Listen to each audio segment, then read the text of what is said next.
Hello guys and welcome back to textbook super coaching platform. जैसा कि आप सब लोगों को पता है कि एनटीए ने काफ़ी देर से ही सही लेकिन एप्लीकेशन फॉर्म निकाल दिए हैं। लेकिन काफ़ी सारे बच्चों की क्वेरी आनी शुरू हो गई कि सर एप्लीकेशन फॉर्म भर रहा हूँ तो ये दिक्कत आ रही है, यहाँ पर ये कॉलम आ रहा है, इसको कैसे करें, इसे कैसे करें, इसे कैसे करें। तो आप लोगों के लिए एक डेडिकेटेड वीडियो बना रहा हूँ यहाँ पर मैं, और आपको बताऊंगा इस वीडियो के अंदर कि किस तरीके से आप लोगों को अपना एप्लीकेशन फॉर्म भरना है ना। जो छोटी मोटी चीज़ें आप लोगों को ध्यान रखनी है इस फॉर्म को भरते हुए, वो आपके साथ यहाँ पर डिस्कस करूंगा। तो प्लीज़ इस वीडियो को पूरा एंड तक देखिएगा, और जितने भी स्टेप्स मैं यहाँ पर फॉलो कर रहा हूँ हर एक स्टेप्स को आपको ठीक तरीके से ही यूज़ करना है अपना फॉर्म भरते हुए, राइट। तो कहीं पर भी कोई भी गलती आप लोग यहाँ पर बिल्कुल भी ना करें, राइट। सबसे पहले क्या करोगे आप लोग, सबसे पहले आप लोग जाओगे अपनी ऑफिशियल वेबसाइट के ऊपर। मैं CSIR नेट की ऑफिशियल वेबसाइट के ऊपर हूँ फिलहाल, CSIRnet.NTA.AC.in। आप यहाँ पर जाकर इसको सिंपल टाइप भी कर सकते हैं, राइट। लेटेस्ट न्यूज़ के अंदर ही आपको मिल जाएगा joint CSIR UGC net December 2024, click here to register और लॉगिन, है ना। अगर आप एक न्यू कैंडिडेट हो, आपने अभी तक लॉगिन नहीं किया है, पहली बार आप इस पोर्टल के ऊपर आए हो, है ना, तो पहले आपको अपने आप को करना पड़ेगा रजिस्टर, है ना। जनरली जो भी चीज़ें आप लोग, जो भी ऐप्स आप लोग यूज़ करते हो वहाँ पर भी ये सेम प्रोसेस ही रहता है। तो यहाँ पे भी पहले आपको अपने आप को रजिस्टर करना पड़ेगा, है ना। एक तो इस स्टेप में बहुत दिक्कत आती है बच्चों को, तो ध्यान से देखिएगा। जैसे आप उस पर क्लिक करोगे तो आपके पास यहाँ पर कुछ ऐसा पोर्टल आएगा, है ना। तो देखो पहले समझो कि कौन सी चीज़ कहाँ पर यहाँ पर लिखी हुई है, this is for only registered candidates. सीधा यहाँ पर आकर भैया अपने फॉर्म वगैरह फिल मत करने लग जाना आप लोग, राइट। ये रजिस्टर्ड स्टूडेंट के लिए आप लोगों के पास है। अगर फर्स्ट टाइम आप लोग आए हो तो आपको सबसे पहले यहाँ पर जाना है, and if you are a new candidate click on the link below. सबसे पहले आप यहाँ पर क्लिक करेंगे और अपने आप को सबसे पहले आप करने वाले रजिस्टर, है ना। तो मैं एक बार आपको यहाँ पर क्लिक करके दिखाता हूँ कि आपके पास किस टाइप का एक आपके पास इंटरफेस आएगा। तो जैसे ही आप एक न्यू कैंडिडेट वाले के ऊपर क्लिक करोगे तो आपके पास सबसे पहले तो भैया इनका CSN वालों का इंफॉर्मेशन जो ब्रोशर है उसको डाउनलोड करने के लिए आपको यहाँ पर पहले लिंक मिल गया है। आप इसे डाउनलोड करें, इसे आराम से आप लोग पढ़ें, है ना, कि आप एलिजिबल क्राइटेरिया को बिलोंग करते हो कि नहीं करते हो। आपकी जो भी डिग्री है, चाहे आप ग्रेजुएशन में हो, चाहे आप पोस्ट ग्रेजुएशन के अंदर हो, बिकॉज इस बार 4 ईयर ग्रेजुएट स्टूडेंट भी इस फॉर्म को फिल कर सकते हैं, राइट। तो क्या क्या क्राइटेरिया आप लोग यहाँ पर मैच कर रहे हो, वो सारी चीज़ें आप लोगों को यहाँ पर डाउनलोड करने के बाद इसके इन्फॉर्मेशन बुलेटिन के अंदर मिल जाएगी। खैर उसके लिए अलग से वीडियो बनाऊंगा यार मैं कभी, कि वहाँ पर क्या क्या इंपॉर्टेंट चीज़ें हैं। लेकिन फिलहाल हमारा फोकस होना चाहिए भैया फीस, मतलब फॉर्म भरने के ऊपर, है ना। एंड सबसे पहले भैया फीस की डिटेल दी गई है कि अगर आप जनरल कैटेगरी से हो तो आपकी फीस लगेगी 1150। मतलब आप अगर जनरल से हो तो आप लोगों की फीस भी ज़्यादा है, कट ऑफ भी ज़्यादा मिलने वाली है भैया आपको, है ना। और फिर आपको मेहनत भी ज़्यादा करनी पड़ेगी। तो भैया अब जो फीस है वो है ना, जनरल EWS OBC की जो फीस रहेगी दैट विल बी 600। इसके अलावा SC ST PWD या फिर थर्ड जेंडर वालों को देने पड़ेंगे भैया सिर्फ 325 रुपये, है ना। तो ये आपका हो गया फीस स्ट्रक्चर। पहले तो आप इसको देख लीजिएगा आराम से किस तरीके से आपको फॉर्म की फिलिंग करनी है। तो NTA वालों ने आपको आगे जाने से पहले ही यहाँ पर सब कुछ बता रखा है ना। तो आप यहाँ पर इस तरीके से पहले पूरा पढ़िएगा। सबसे पहले स्टेप नंबर 1 के अंदर आप लोगों को रजिस्ट्रेशन फॉर्म फिल करना है। मैं पढ़ के दिखाऊँ किस तरीके से फॉर्म फिल करते हैं ये, है ना। Register for the online application form and note down the system generated application number. अभी मैं आपको एप्लीकेशन नंबर जनरेट करना सिखाऊंगा, किस तरीके से आप उसको जनरेट कर सकते हैं। वो सारा प्रोसेस आपको वहाँ समझ में आ जाएगा। स्टेप नंबर 2 है कि आप अपने एप्लीकेशन फॉर्म के अंदर अपनी डिटेल्स फिल करेंगे, जो भी आप लोगों की बेसिकली डिटेल्स रहती है, फिर चाहे वो आपकी पर्सनल डिटेल्स हो या फिर किस पेपर के लिए आप लोग अप्लाई कर रहे हो, है ना। सारी डिटेल्स, आपकी एजुकेशनल क्वालिफिकेशन, सारी चीज़ें अपलोड करनी पड़ेगी। इमेज, डॉक्यूमेंट्स, फॉर्म, वो सब कुछ आप लोगों को यहाँ पर करना है। लिखा हुआ है upload scan images of candidate photograph, signature, category certificate, जहाँ पर भी आपकी रिक्वायरमेंट है। अगर आप किसी कैटेगरी के थ्रू इस फॉर्म को फिल कर रहे हो, जैसे कि मान लो आप SC कैटेगरी से कर रहे हो, तो फिर आपके पास उसका सर्टिफिकेट भी होना चाहिए, राइट। साथ में if you are physically with disability, है ना, तो आप उस केस के अंदर आपको उसका सर्टिफिकेट भी आपकी रिक्वायरमेंट होगी भैया। तो वो सारे सर्टिफिकेट आप लोग रखिएगा अपने साथ। अगर आप MSc फाइनल ईयर के अंदर हैं, है ना, या फिर आपका रिजल्ट अभी तक नहीं आया है, तो फिर आप लोगों को रिजल्ट अवेटेड सर्टिफिकेट बनाना पड़ेगा, जो कि बेसिकली उसके ऊपर एक स्टैंप लगेगी गैजेट ऑफिसर की या फिर आपके डिपार्टमेंट के हेड की। आप वहाँ पर वो स्टैंप लगवा के रखेंगे अपने इसके लिए। तो टोटल आपके पास सिर्फ 21 डेज हैं इस फॉर्म को फिल करने के लिए। इस बार टाइम कम दिया गया है, जनरली आपके पास 1 महीने का टाइम होता है इस फॉर्म को फिल करने का, लेकिन इस बार आपके पास सिर्फ 21 दिन है। तो आपको बिल्कुल भी देर नहीं करनी है, आज ही सबसे पहले आप लोगों को अपने फॉर्म फिल करनी है, सारे डॉक्यूमेंट्स आप लोग अपने साथ में रखिएगा, है ना। रिसेंट फोटोग्राफ होना चाहिए, ऑब्वियस ही बात है भैया, बैकग्राउंड एकदम क्लियर रखिएगा, फॉर्मेट जेपीजी, जेपीईजी और पीडीएफ फॉर्मेट यहाँ पर चल सकता है आपकी फोटोग्राफ और आपके सिग्नेचर के लिए, ठीक है। साइज की बात की जाए तो साइज आपके स्कैन फोटोग्राफ का ये रहेगा 10 KB से लेके 200 KB।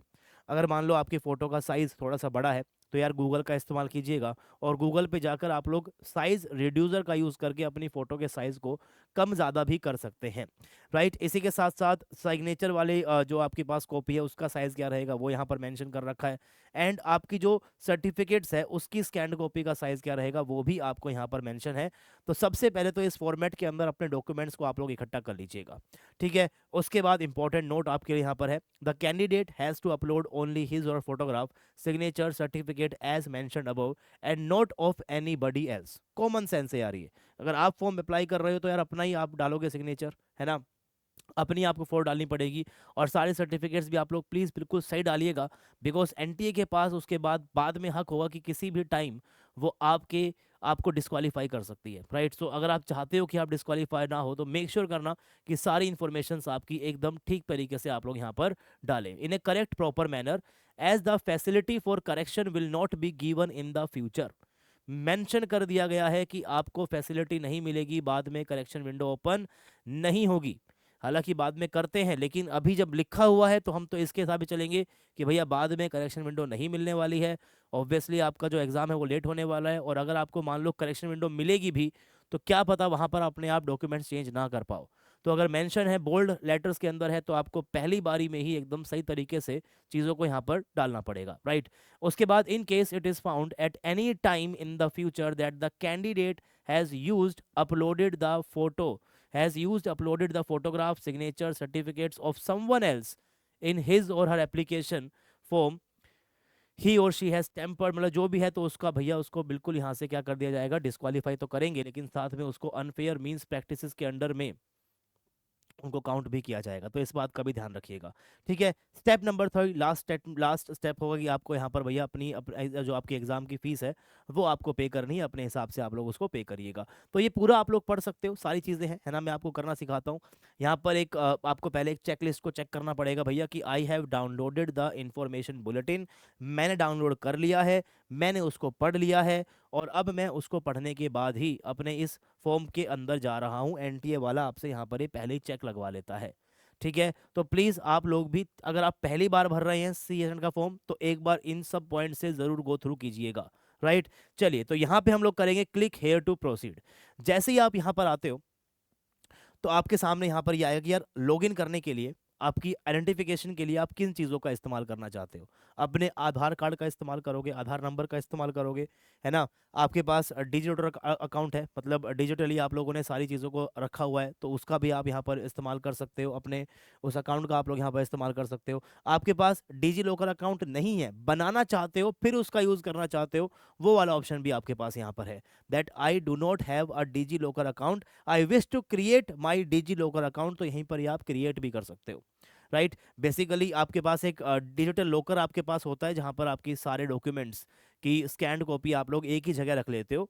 फिर अगर फ्यूचर में आपको कोई और फॉर्म भी फिल करना होता है तो वहां पर भी फिर आप लोग सेम उसी अकाउंट से सब चीज़ों को सिंक्रोनाइज करके आप एक साथ जल्दी आप चीज़ों को भर सकते हो। बट कोई बात नहीं, अगर आप आधार कार्ड का नंबर इस्तेमाल करोगे तो भी काम चल जाएगा भैया। आपके पास अगर पासपोर्ट है उससे भी काम चल जाएगा, पैन कार्ड है उससे भी काम चल जाएगा यार, है ना। तो मान लो कि मैं यहाँ पर पैन कार्ड वाले ऑप्शन को टिक करता हूँ, तो आपको यहाँ पर अपने पैन कार्ड का नंबर डालना पड़ेगा, ठीक है। जैसे ही आप अपने पैन कार्ड का नंबर यहाँ पर डालेंगे और यहाँ पर आप करने वाले हैं क्लिक टू प्रोसीड, तो किस टाइप का इंटरफेस आएगा मैं आपको एक बार दिखा देता हूँ, है ना। नहीं भर पा रहे हो, दिक्कत आ रही है, वही भरना मैं आपको यहाँ पर सिखा रहा हूँ।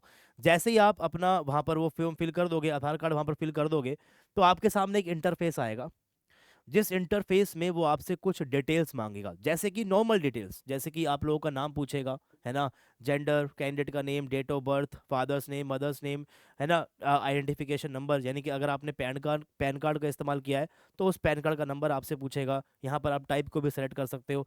तो एक एक अजीब सा आपके पास पेज आएगा, उसके अंदर ये सारी इन्फॉर्मेशन लाइन से लगी हुई होंगी, और आपको वो सारी की सारी लाइंस आराम से, सारी के सारे ब्लैंक्स को आराम से इत्मीनान से आपको फिल करना है, ठीक है।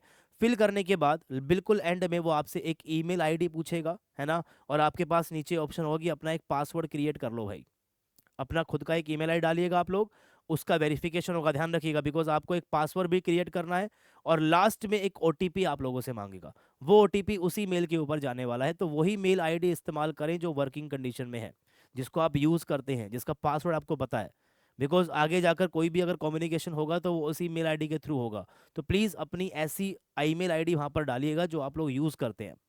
Because there are so many student जिनके पास बहुत सारी मेल आईडी होती है, पासवर्ड उनको याद होते ही नहीं है, पता नहीं आप लोगों ने क्यों इतनी आईडी बना रखी होती है। तो वही आईडी आपको डालनी है जो आप लोग करंटली यूज़ कर रहे हैं, ठीक है।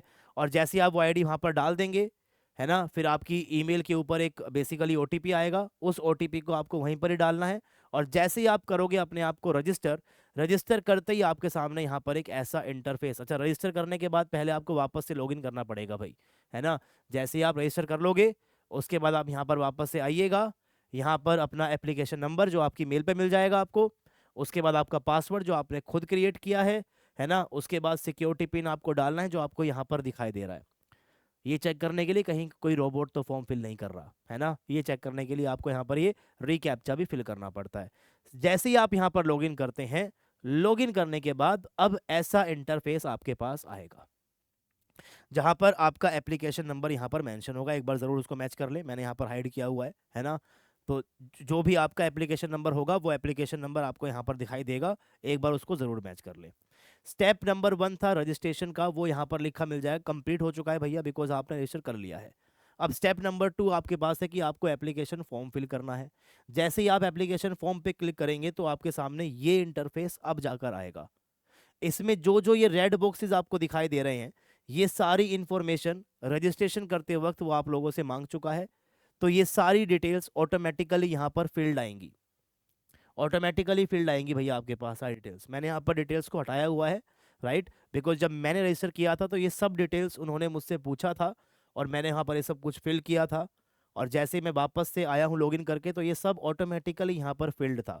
इसके अलावा नीचे की तरफ आपको कुछ डिटेल्स और मिलेंगी, कैटेगरी आपको यहाँ मेंशन करनी पड़ेगी, है ना, डायबिटिक होगी नहीं होगी वो आपको बताना पड़ेगा, पीडब्ल्यू कैंडिडेट वो आपको बताना पड़ेगा, है ना, आपको अपने पेरेंट्स की एनुअल इनकम है वो आपको यहाँ दिखानी पड़ेगी, और आपको उसके बाद वापस से अपना ये रीकैप्चा यहाँ पर फिल करना है। एंड अगेन लास्ट में वो आप लोगों से ये चीज़ें यहाँ पर पूछेगा कि भैया सब कुछ इन्फॉर्मेशन ठीक तो है ना, कोई दिक्कत तो नहीं है ना, है ना। तो आप यहाँ पर चेक बॉक्स पे अपना यहाँ पर टिक करेंगे। टिक करने के बाद आप यहाँ पर करेंगे सेव एंड नेक्स्ट। उसके बाद आपके जो भी डॉक्यूमेंट्स की रिक्वायरमेंट होगी अपने हिसाब से, कि जो जो आप लोगों ने यहाँ पर चाहिए, है ना, वो सब आपसे वो डॉक्यूमेंट्स मांगेगा, फोटोग्राफ मांगेगा, सिग्नेचर मांगेगा। आगे के प्रोसेस में आपको कोई दिक्कत आएगी नहीं, है ना। मेन जो दिक्कत आती है वो जनरली बच्चों को आती है कि सर लॉगिन कैसे करना है, रजिस्टर कैसे करना है ना, एप्लीकेशन नंबर कैसे जनरेट करना है। ईमेल आईडी प्लीज़ आप लोग बिल्कुल वो यूज़ कीजिएगा जो वर्किंग कंडीशन में, फिर से बोल रहा हूँ, बिकॉज बाद में उन्हीं चीज़ों से ही फिर आपको बाद में दिक्कत मिलेगी, ठीक है। तो यहाँ पर आप सेव कर सकते हैं। सेव का मतलब क्या हुआ भैया, आगे जाकर 3-4 कॉलम्स और आते हैं, काफ़ी डिटेल्स आपको भरनी पड़ती है, अपनी एजुकेशनल क्वालिफिकेशन भरनी पड़ती है। तो मान लो भरते भरते आप लोग बीच में बोर हो जाओ, है ना, और आप चाहते हो कि यार अपना आधा फॉर्म मैं अब कल फिल करूंगा, आधा मैंने आज फिल कर दिया, तो आप बीच में सेव भी कर सकते हो, है ना। सेव करके एग्जिट करोगे तो जब वापस से लॉगिन करोगे तो उसी वहीं से ही जहाँ से आपने छोड़ा था वहीं से भी आपको कंटिन्यू करना पड़ेगा। लेकिन ज़्यादा डिले ना करें, बिल्कुल भी डिले करने की ज़रूरत नहीं है आप लोगों को। सारी चीज़ें आप लोगों के पास हैं, सब कुछ आपके पास होता है, बिल्कुल साफ साफ अक्षरों के अंदर आपको सब कुछ आगे जाकर लिखा हुआ मिलेगा। तो जो जो चीज़ें आप लोगों से मांग रहे हैं वो आप लोग फिल करते जाइएगा। फिर भी अगर किसी भी पॉइंट पे आपको दिक्कत आती है कि सर इस वाले पॉइंट में मुझे दिक्कत आ रही है, नीचे कमेंट बॉक्स है, वहाँ पर आप लोग ज़रूर डालें कि सर ये वाली प्रॉब्लम मुझे आ रही है, अब मैं यहाँ पर क्या फिल करूँ, है ना। तो डेफिनेटली आपको कोई दिक्कत आ रही है तो आप लोग डायरेक्टली कॉन्टैक्ट भी कर सकते हो। नीचे चैट बॉक्स है आपके पास, वहाँ पर जाकर आप लोग अपनी क्वेरी को ज़रूर डालिएगा, ताकि मैं आप लोगों को वहाँ पर रिप्लाई कर सकूँ, किस तरीके से आपको अपना फॉर्म भरना है वो चीज़ें आप लोगों के साथ शेयर कर सकूँ, राइट। तो आगे बस सेव करना है, एंड इन द एंड आप लोगों को क्या करना पड़ेगा भैया, आप लोगों को यहाँ पर अपनी फ़ीस की पेमेंट करनी है। फ़ीस पेमेंट करने के बाद आपका फॉर्म सबमिट हो जाएगा। फीस की कंफर्मेशन एक बार अपनी मेल के ऊपर भी वापस से चेक करें, है ना। सारे फॉर्म भरने के बाद अपनी डिटेल्स को एक बार वापस से ज़रूर क्रॉस चेक करें। गलती आपकी इस फॉर्म में बिल्कुल भी नहीं होनी चाहिए, वरना बाद में अगर एग्ज़ाम निकल गया तो बाद में बुरा आपको बहुत लगेगा और फिर आप उसको चेंज भी नहीं कर पाओगे, राइट। तो एकदम मेक श्योर करना कि एकदम ठीक तरीके से आप लोग इस एप्लीकेशन फॉर्म को फिल करें। आई होप इस वीडियो ने आपकी हेल्प की होगी। फिर भी कोई दिक्कत है, कमेंट बॉक्स आप लोगों के सामने है, वहां पर आप जरूर कमेंट कीजिएगा। वीडियो आपको अच्छा लगा तो वीडियो को लाइक आप लोगों को जरूर करना है। साथ में अगर आप लोग इस CSIR नेट एग्जाम की तैयारी कर रहे हो, वीडियो को आप यहाँ तक जरूर देख रहे हो, तो आप लोगों को जरूर बताना चाहूंगा टेक्स्ट बुक सुपर कोचिंग के बूस्टर कोर्स के बारे में, जो दिसंबर 2024 एग्जाम को टारगेट कर रहा था। अब ये एग्जाम फरवरी के अंदर होगा, तो अभी भी आप इस बूस्टर कोर्स के अंदर जुड़ सकते हैं। इस बूस्टर कोर्स में हम लोग करेंगे 3000+ क्वेश्चंस की प्रैक्टिस। फिजिकल भी होगा इसके अंदर, ऑर्गेनिक भी होगा इसके अंदर, और इनऑर्गेनिक भी आपके लिए होने वाला है। साथ में प्रीवियस ईयर क्वेश्चंस की आपको बुक मिल जाएगी। इन सब के अलावा एलीट बैच 2.0 का एक्सेस आप लोगों को मिल जाएगा। एलीट बैच 2.0 के अंदर हमने कंप्लीट सिलेबस कवर किया है। एज पर CSIR नेट जो लेटेस्ट सिलेबस है वो हमने कवर किया है। अभी भी 2 महीने हैं, आप नई यूनिट्स को यहाँ पर कवर कर सकते हो। लाइव क्लासेस जो अभी बची हुई हैं उनको आप लाइव देख सकते हो। पहले के क्लासेस की आपको रिकॉर्डिंग्स मिल जाएगी, और अभी आपके पास टाइम भी है और आप आराम से इन चीज़ों को कवर भी कर सकते हो। डाउट पोर्टल भी आपके पास रहेगा, मॉक टेस्ट सीरीज आपको मिल जाएगी, वो भी सॉल्यूशन के साथ में प्रीवियस ईयर पेपर भी आपको सॉल्यूशंस के साथ में ही मिल जाएंगे। तो one stop solution for your CSIR NET exam. Form fill कीजिएगा, तैयारी करनी है, टेक्स्ट बुक सुपर कोचिंग पे आइएगा, जुड़िएगा हमारे साथ, हम आपकी रैंक को बूस्ट करने का काम करेंगे थ्रू आवर पोस्टर कोर्स। आज के इस वीडियो के लिए बस इतना ही। आई होप वीडियो पसंद आया होगा। पसंद आई है वीडियो तो वीडियो को लाइक ज़रूर कीजिएगा, एंड साथ में शेयर करो अपने सभी फ्रेंड के साथ जो लोग CSIR नेट एग्जाम को इस बार देने वाले हैं, और फॉर्म फिलिंग के टाइम पे उन्हें कोई भी कैसी भी परेशानी अगर है, अगर आपको परेशानी है तो नीचे चैट बॉक्स है, वहाँ पर आप लोग अपने डाउट्स को, अपनी क्वेरी को ज़रूर डालिएगा। Thank you so much for watching this video.